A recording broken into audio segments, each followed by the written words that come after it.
안녕하세요. 손정수입니다. 저는 한국교원대에서 수학교육학과 카이스트에서 응용수학을 전공하고 지금은 온라인 교육 컨설팅을 하고 있습니다. 여러분 수학 좋아하세요? 아마 절반 이상은 고개를 절레절레 흔들고 있을 것 같네요. 그렇습니다. 수학을 어려워하는 학생들이 많아서 수학 공부를 포기하는 학생들을 별칭하여 수포자라고 하죠. 수학은 어떤 학문일까요? 수학. 한자로 풀어보면 숫자 수, 배울 학, 그러니까 수를 연구하는 학문이죠.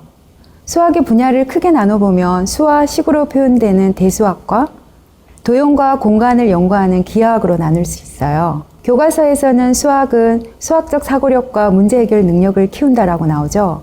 수학은 직관력과 논리력을 키워줘요 라고 학원에서 들었다는 친구들도 있네요. 또 이렇게 말하는 사람도 있었어요. 자연을 표현하는 언어다.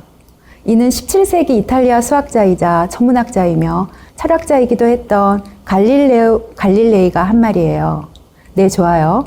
그럼 여러분은 수학이라는 과목을 어떻게 생각하세요? 너무 어려워요. 재미없어요. 외워야 할 공식이랑 유형 문제가 너무 많아요. 이런 소리들이 막 들려오네요. 제 친구는 중3 때 이미 고등학교 수학 1, 2를 다 끝냈대요. 심화반 학원 등록을 하려고 했더니 최소 1년은 선행을 하고 오래요. 중학교 때 놀았더니 고등학교 수학은 망했어요. 라고 고민을 상담해오는 친구들도 있어요. 자, 여러분. 수학 공부 너무 어렵고 힘든 것 알아요. 그런데 잠깐 생각해 보아요. 여러분이 이렇게 공부하고 있는 동안 알파고 같은 인공지능은 사회 전반을 침투해서 여러분이 사회에 나갈 땐 이미 우리의 일자리들을 차지하고 있을 거예요. 내가 지금 공부하고 있는 방식이 미래의 인공지능과 경쟁하는 방식은 아닌지 스스로에게 물어봐야 할 때예요. 이번 시간에는 올바른 수학 공부법으로 나를 재무장시키는 첫 단계로서 수학의 본질을 찾아 떠나는 여행으로 여러분을 초대합니다. 자, 여러분 누구에게나 있는 수학적 DNA를 점화시켜서 예비 수학자가 되어 볼 거예요. 인류 문명 발전과 함께했던 수학, 인류가 성장하려고 꿈틀거릴 때 정신세계의 발전과 자연 탐구를 가능하게 했던 수학을 함께 느껴보고 여러분 각자가 갖고 있는 수학적 DNA와 좀 더 친해지는 시간이 되면 좋겠어요. 자, 여러분의 상상력을 동원해서 함께 출발할게요. 여기는 최초의 수학이 발견된 2만 년 전이에요. 동물의 뼈에 빗금이 새겨져 있는 게 보이네요. 수를 나타내는 기호들은 안 보이고요. 그럼 빗금으로 뭘 센 걸까요? 아마 사냥한 동물이나 식량 같은 거겠죠? 네, 그래요. 빗금 셈법으로는 3, 7, 15와 같은 특정 수를 표현하지는 못해도 빗금의 물건들을 하나씩 대응시켜가며 양을 비교하거나 전체 양을 가늠하는 데는 큰 도움이 되겠죠? 제가 어릴 때에는 한자의 우물정자를 이용해서 상대팀과의 점수 비교를 했어요. 5개 단위로 묶어서 5, 10, 15 그리고 남는 개수 3명 끝. 눈으로 보면서 셈을 하니 아주 편리했어요.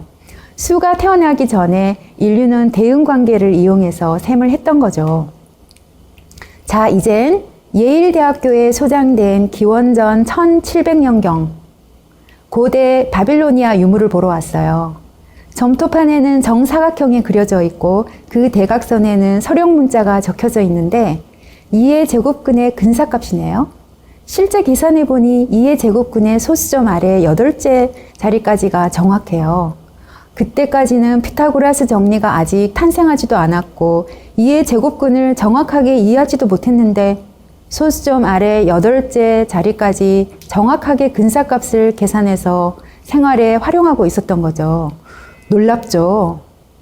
인류는 필요에 의해서 수학의 개념들을 먼저 생활에 활용하고 나중에 수학의 이론 체계를 만들기도 해요. 원주의를 나타내는 파이도 그런 사례예요. 그런데 그 비율이 2의 제곱근이라는 것을 어떻게 증명할 수 있었을까요? 아주 좋은 질문이에요. 수학은 무엇일까에 대한 질문보다 먼저 왜 그럴까? 어떻게 가능할까? 라고 질문하는 습관을 가져야 해요. 물론 이 경우는 정사각형 안에 마름모 모양의 정사각형을 그려보면 간단하게 증명할 수 있지만요. 이것을 일반화한 것이 피타고라스 정리예요. a제곱 더하기 b제곱은 c제곱. 어떤 모양의 직각삼각형에서도 성립하는 피타고라스 정리. 이것이 수학이 추구하는 중요한 정신인 일반화예요. 피타고라스 얘기가 나왔으니 피타고라스, 플라톤이 있었던 고대 그리스 시대, 기원전 500년경으로 거슬러 올라가 볼게요. 고대 서양 철학의 역사는 수학의 역사다 라고 할 정도로 수학을 고귀하고 중요하게 생각했어요. 수학은 이상의 세계, 즉 이데아를 연구하고 정신세계를 훈련하는 도구로 사용되었어요. 피타고라스는 만물의 근원은 수다 라고 했고, 플라톤은 또 오류가 없는 이데아를 볼 수 있는 창구는 기하학이다 라고 했죠. 고대 서양의 철학자들을 900년간 키워온 플라톤 아카데미 입구에 이렇게 적혀 있었대요. 수학을 모르는 사람은 출입하지 말라. 그만큼 순수하고 보편적이고 오류가 없는 수학, 진리를 탐구하는 정신세계를 연마하는 도구로서의 수학을 생각했던 거죠. 여러분, 피타고라스 정리 어떻게 증명해요? 중학교 수학에서 색종이와 모는종이를 이용해서 다양한 방법으로 증명하고 있어요. 고대 그리스 철학자들이 되어서 피타고라스 정리를 증명하며 기하학의 묘미를 느껴보길 바래요. 피타고라스 정리가 나오자 천문학자들은 뭘 하고 싶었을까요? 바로 우주 탐사를 떠날 수 있었던 계기가 되기도 한 우리가 살고 있는 지구의 반지름을 계산하게 되었어요. 피타고라스 정리 대단하죠? 잠깐, 컴퓨터에게 피타고라스 정리를 증명시키려면 어떻게 하죠? 아무 말도 하지 않고 눈만 끔뻑거리며 쳐다보고 있는 컴퓨터에게요. 이 문제를 고민하는 친구들에게 사이다 같은 해법은 바로 좌표 평면을 이용하는 거죠. 먼저 모는종이 위에 X축, Y축에 수직선을 그리고 원점을 표시하고 수직선 각각에 1, 2, 3, 마이너스 1, 2, 3 등의 점을 찍고 수를 적어서 좌표의 기준점들을 표시해요. 그리고 모는종이 위에 준비했던 직각삼각형 색종이를 올려놓은 다음 직각삼각형의 꼭지점들의 XY 좌표값을 찾을 수 있겠죠? 그러면 끝! 이제 그 값들을 컴퓨터 프로그램에게 알려주면 돼요. 1600년대에 페르마와 데카르트가 좌표 기하학을 만들었어요. 1차원은 수직선, 2차원은 좌표평면, 3차원은 3차원 좌표 공간이 되겠죠. 좌표 기하학의 도입은 수학의 두 축인 기하학과 대수학을 결합시킨 대변혁이었어요. 드디어 수학은 대수학적인 문제를 기하학적으로 또 기하학적인 문제를 대수학적으로 연구할 수 있게 되었죠. 좌표 평면의 도입으로 모든 수식을 좌표가 있는 공간으로 옮겨보려는 노력과 함께 함수의 개념이 발전하게 되었어요. 함수는 대응 관계를 규정하고 있어요. 중고등학교 교과에 함수가 등장하면서 수학 공부가 속도를 낼 거예요. 그래서 중학교 때 1차 함수와 2차 함수 단원에서 충분한 시간을 갖고 대수와 기하가 만나는 좌표 평면에서 만만할 때까지 놀아주세요. 중학교 때는 1차 함수 y는 ax 더하기 b, 2차 함수 y는 ax 제곱 더하기 b 더하기 bx 더하기 c, 그리고 고등학교 때는 지수함수, 유리함수, 무리함수, 삼각함수, 로그함수, 도함수들을 배우게 되죠. 자, 이제 1666년 뉴턴이 살던 영국으로 가볼까요?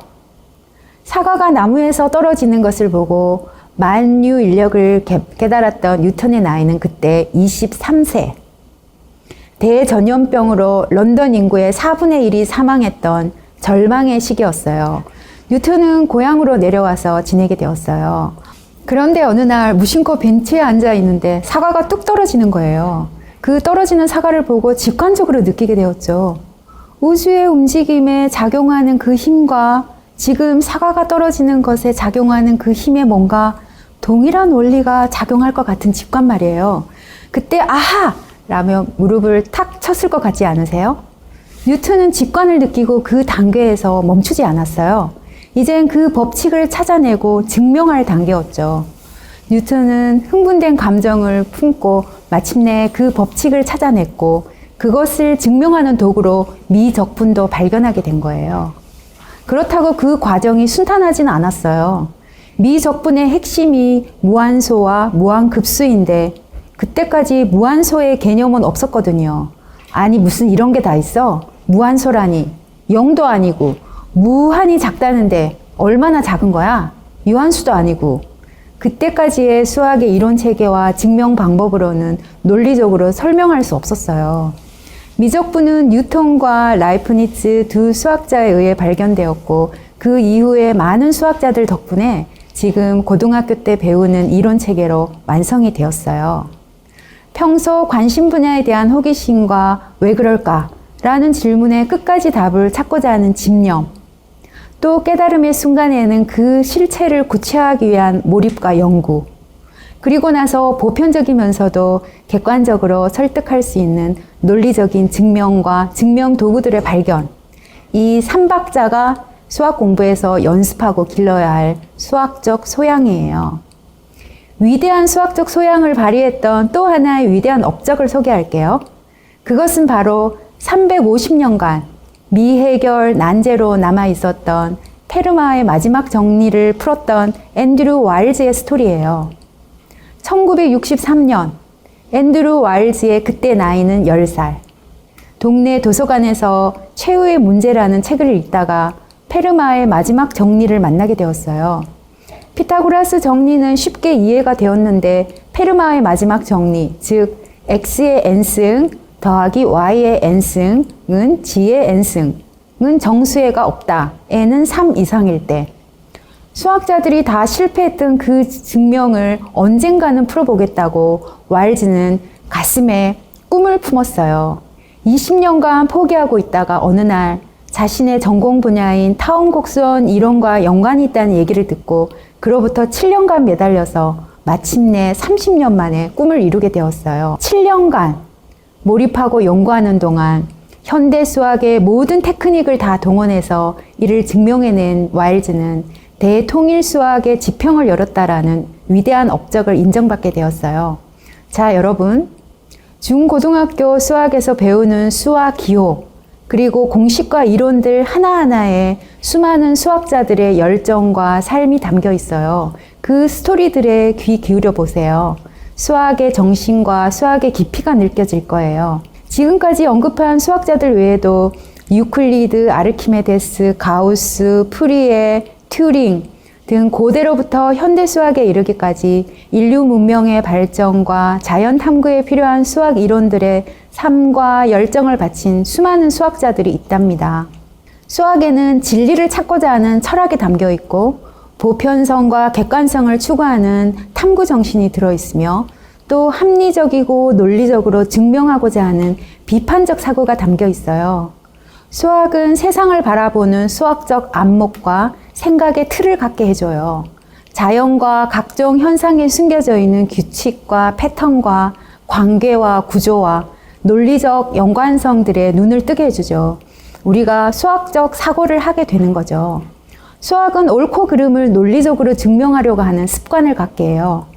누구나가 동의할 수 있고 어떤 상황에서도 설명이 되는 보편성과 객관성과 일반화를 추구해요. 수학자들은 A는 무엇이다 라고 단정적으로 얘기하는 것을 주저해요. 왜냐하면 항상 예외가 있을 수 있다는 확률을 늘 염두에 두고 있거든요. 또 오류와 모순에 대해서도 늘 예민하기 때문이에요. 여러분, 수학은 우리 삶에 어떤 의미일까요? 수학은 마치 공기와 물처럼 인류의 문명사 모든 곳에 스며 있어요. 자연과학, 우주항공, 컴퓨터공학과 같은 공학 분야, 경제, 경영, 역사 등의 인문사회과학, 예술, 생활 속에 생생하게 살아 숨쉬고 있어요. 책상 정리를 잘하려면 어떻게 해요? 분류하고 배열하고 규칙을 정하게 되죠. 수학에서의 인수분해, 집합, 수열, 도형, 함수, 확률, 통계 등이 다 이런 개념들을 담고 있어요.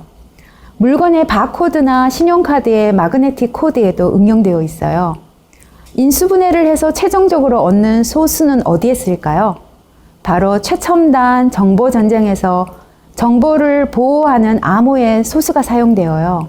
소수는 물리학에서 더 나눌 수 없는 물질과도 같은 수학에서의 존재죠. 브라질에 있는 나비의 날개짓이 미국 텍사스에 토네이도를 발생시킬 수도 있다. 미국의 기상학자 로렌츠가 이름을 붙인 나비 효과이죠. 이것은 수학의 카오스 이론이 적용된 거예요. 카오스? 무질서 이론이라? 네, 카오스란 어떤 현상 속에 확고한 규칙이나 결정론직 법칙에 따라 변화하고 있음에도 불구하고 매우 복잡하고 불안정한 행동을 보여서 미래를 예측할 수 없는 현상을 의미하는데요. 무질서하게 보이고 예측하기 힘든 현상들을 다양한 요소들을 통해서 예측하는 이론이에요. 기상 예측이나 구름의 모양, 혈관의 미세한 구조, 사주팔자 등이 카오스 이론에 기반한다고 볼 수 있어요. 우리가 살고 있는 이 세상이 카오스죠. 선형적인 비례관계가 아니라 비선형적인 관계라는 거예요. 요즘 코로나19로 인해서 바이러스에 대한 관심이 높아졌어요. DNA의 구조와 바이러스의 행동 방식을 연구하는 데 중요한 역할을 하는 것은 수학의 매듭 이론이에요. 바이러스는 세포를 공격할 때 매듭이 없는 DNA 염색체 고리를 깨트린 다음 염색체와 결합해서 매듭을 만들어요. DNA가 복제되려면 꼬여있는 이중 나선을 분리해야 하는데 이중 나선을 최소한의 횟수로 끊는 데에 수학의 매듭 이론이 사용된답니다. 매듭 이론에서는 하나의 매듭을 자르지 않고 조금씩 움직여서 다른 매듭으로 바꿀 수 있을 때 두 매듭은 같은 형태를 지닌다라고 해요. 매듭이 모양이 달라도 매듭의 이론 관점에서는 같은 거죠. 이외에도 눈의 착시를 일으키는 기하학적 착시 현상, 미술에서 사용되는 원근법, 그림자를 이용한 사형기학, 대장장이가 쇠를 내리치는 소리를 듣고 음정의 차이를 느끼고 발견한 음악에서의 팔음계의 탄생, 파동 원리를 이용한 금융에서의 주가 예측, 도심 속의 벌집이란 뜻의 어반 하이브 건물 디자인에 활용된 프랙탈적 아이디어, 이산수학의 기본 원리를 이용한 시각장애인들을 위한 점자체계 등 다양한 분야의 수학적인 창의적 발상과 아이디어들이 녹아 있어요. 이젠 인공지능 시대, 빅데이터와 인공지능이 사회, 경제의 전 분야에서 수학을 응용하고 있어요. 앞서 여러분께 수학은 수를 연구하는 학문, 즉 세상을 숫자로 풀어낸 학문이라고 했죠. 지금까지 예시한 것들만 봐도 수학이 우리 사회에 깊숙하게 연결되어 있다는 것을 알 수 있겠죠. 마치 우리가 숨쉬고 호흡하는 공기처럼요. 미술, 음악, 금융, 건축, 점자체계, 빅데이터 등 헤아릴 수 없이 많은 분야에 창의적인 수학의 원리가 들어있어요. 여러분이 수학을 포기하지 않고 창의적인 활용 능력을 키워야 하는 이유예요. 여러분 안에 있는 수학적 DNA를 믿고 왜 그럴까? 라는 질문을 지속적으로 던져보아요. 그리고 그 답을 찾기 위해 생각의 끈을 놓지 않기를 바라요. 모두 파이팅입니다. 오늘 강의는 여기서 마치겠습니다. 감사합니다.